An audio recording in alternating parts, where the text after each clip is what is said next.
কংগ্রেস বোমবাদা সিপিআইএমের নেতৃত্ব বোমবাদা প্রকল্প উপস্থিত থাকার জন্য ইতিমধ্যেই আমাদের মধ্যে উপস্থিত আছেন হুগলি জেলার সভাপতি লক্ষ্মীকান্ত হালদার মহাশয়।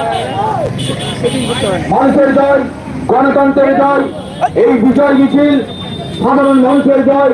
যারা আমাদের একটিমাত্র ভোটকে কেড়ে নিয়েছে, যারা ভোটের মর্যাদা দেয়নি, আপনারা জানেন পঞ্চায়েত নির্বাচনে ভোট লুটের সরকার ক্ষমতা দখল করে তারা এখন সন্ত্রাস চালিয়ে পুলিশ নিয়ে দিয়ে যারা যেভাবে সন্ত্রাস করেছে সেই সন্ত্রাসের বিরুদ্ধে মানুষ ভোট দিয়েছে। এই জয় হচ্ছে গণতন্ত্রের জয়, মানুষের জয়। মানুষ ভোট দিয়েছে কারণ আপনারা শিক্ষামন্ত্রী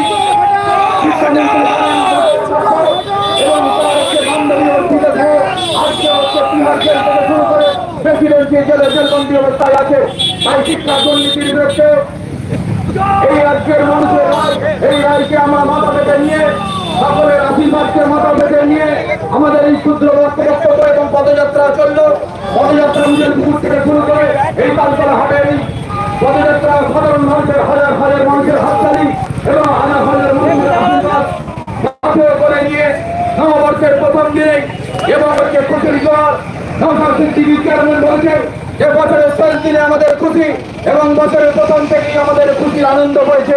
আপনারা জানেন যেভাবে আমাদের ভোট লুট করা হয়েছে, কিভাবে মানুষের গণতন্ত্রকে লুট করা হয়েছে, কিভাবে মানুষকে হচ্ছে অত্যাচার করা হয়েছে, চোরদের বিরুদ্ধে এবং দুর্নীতির বিরুদ্ধে সমস্ত মানুষ এক হয়ে একটা হয়ে যেভাবে 6-0 ব্যবধানে আমরা জয় লাভ করেছি, তা হচ্ছে মানুষের এই জয়টাকে মাথা করে নিয়ে আমাদের এই আজকের বিজয় যাত্রা।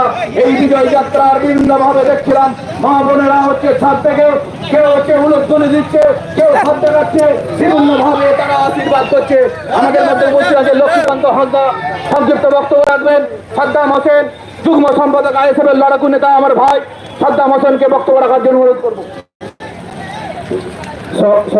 অভিনন্দন, কারণ আপনারা করে দেখিয়েছেন।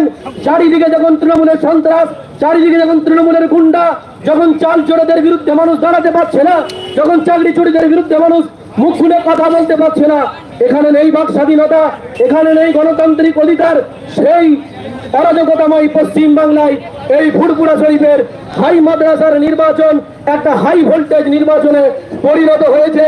তার কারণ আমরা দেখতে পেয়েছি যেখানে ভোটার মাত্র 322, সেখানে পুলিশ প্রশাসন 6 থেকে 700। এটাই প্রমাণ করে যে এই পুলিশ প্রশাসন যদি সুষ্ঠু নির্বাচন করে তাহলে এই পশ্চিম বাংলা থেকে তৃণমূল কংগ্রেস নামক দলটি আগামী দিনে মুছে যাবে। তারই প্রতিফলন ফুরপুরার হাই মাদ্রাসার নির্বাচনে আমরা দেখতে পেয়েছি। সকলকে অঞ্চল কমিটি যারা দায়িত্বশীল ছিলেন প্রত্যেককে সংগ্রামী অভিনন্দন। এই লড়াই বাকি রাখুন, আগামী দিন লড়তে হবে, এই লড়াই জিততে হবে।